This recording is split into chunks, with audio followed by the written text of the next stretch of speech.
Hello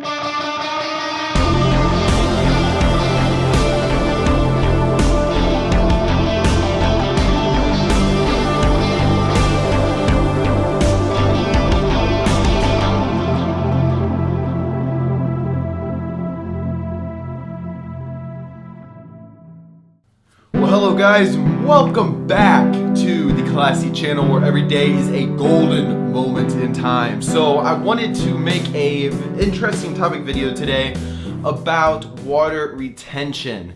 Now this is especially for competitors wanting to go on stage. It is a very important and vital thing to focus on, and I feel like it's probably one of the largest issues that many people run across when they're going into their first competition or just competitions in general, or if you just want to go to the beach and have your abdominal show and stuff like that, trying to look more shredded. Water retention is a very big key factor, and I think a lot of people run into it. So it's a very important thing to focus on. Now, me personally, it depends on the person's body and composition. Some people, I mean, you see it on Instagram too, but a lot of people are just naturally more, cut and shredded and stuff. They go out and eat fast foods, yet they still have that really high metabolism and or just body composition that naturally stays more lean. Kind of like maybe a lot of times ectomorph body types are a commonality amongst things. But anyway, I'm a guy that actually holds on to water retention a lot easier, I will admit right off the bat, and that was something that I was constantly combating, especially during my second competition,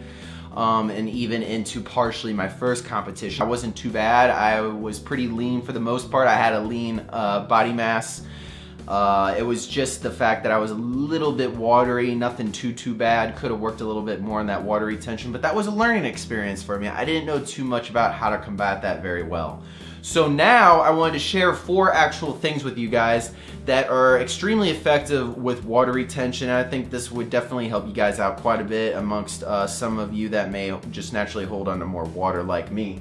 So one of the first things, and I think a lot of you probably already know about, is turmeric. This is an Indian spice. It's commonly used in like curry and Indian foods. It's the dark orange substance, and it just comes basically from a root.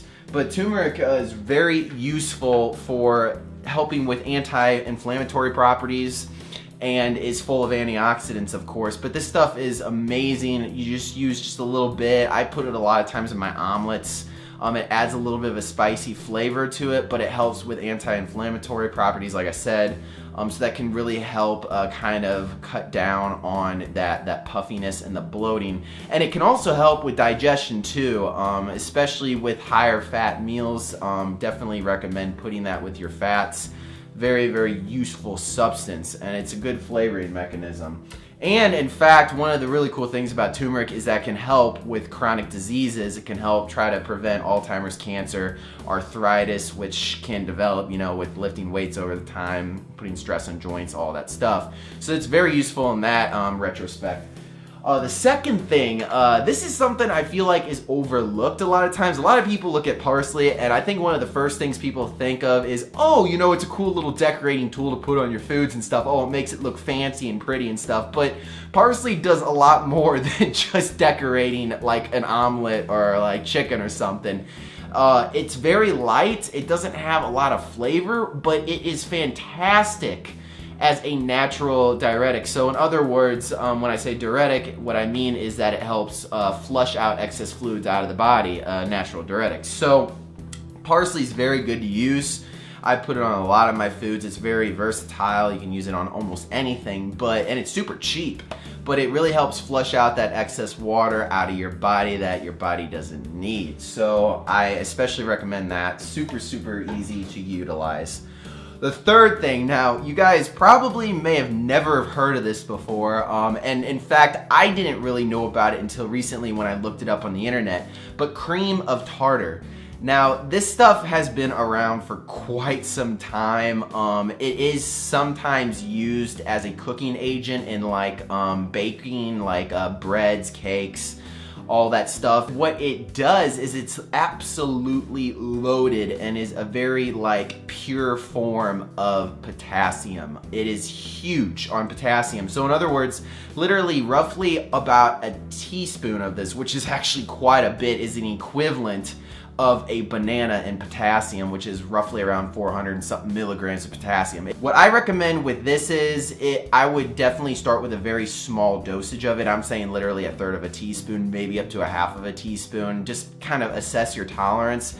And what's unique is that the potassium in this actually helps work with the salt in your body as well as balancing out the electrolytes. So this is very, very good with flushing out excess fluids in your body. I've noticed actually since I started using this an immediate difference in my composition with water retention. I'm telling you, this is very powerful, but like I said, the key thing is assess how much you can use, because an overabundance of potassium, what it can end up doing is dehydrating you if you don't drink enough fluids, because it does flush out a lot of water, as well as potentially causing the runs in the bathroom. I'm not going to get too much into detail with that.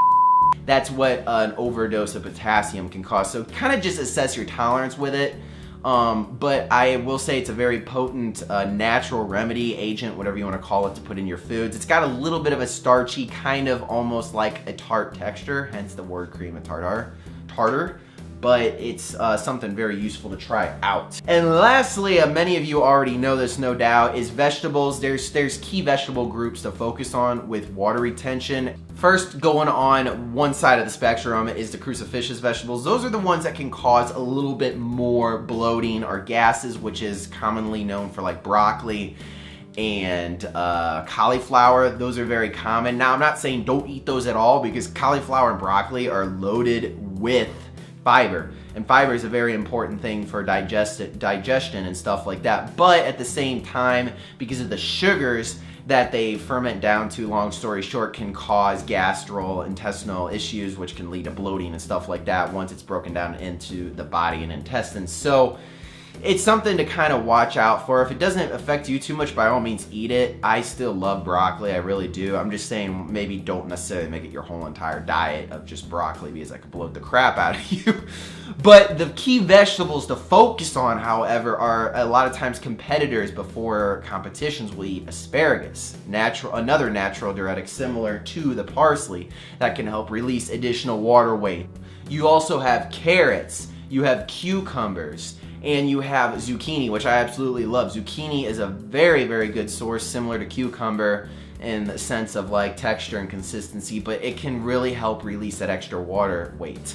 Those are just natural remedies, vegetables that can help as well. So if you combine all these things together and kind of just tweak, play around with it, I guarantee you, not 100% guarantee, but I guarantee you that it will help to a certain degree flush out that water, and it will help improve that. And the first thing to always focus on when it comes to water retention is I always look at the abdominal region. It's kind of like the first key main area to focus on, because I mean, if you're at a low body fat, right, but your abdominals are covered, the number one reason is going to be water retention, because otherwise they should be showing to a certain degree. And especially if you're staying on a more leaner bulk phase, like me, I'm only going up to maybe 12 to 14% body fat, right? And around 12%, you can still see a decent abdominal layout.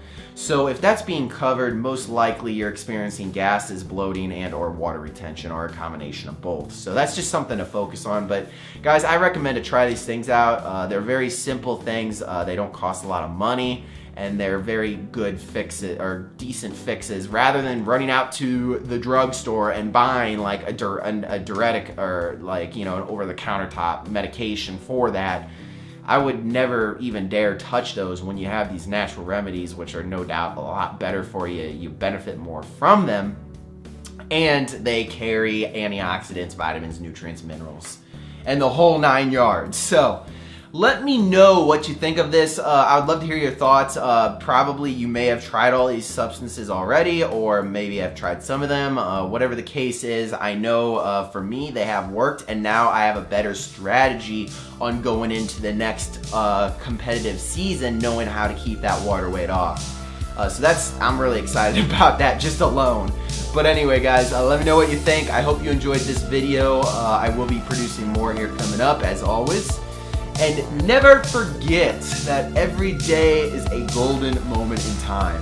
This is Mad Class. Cheers.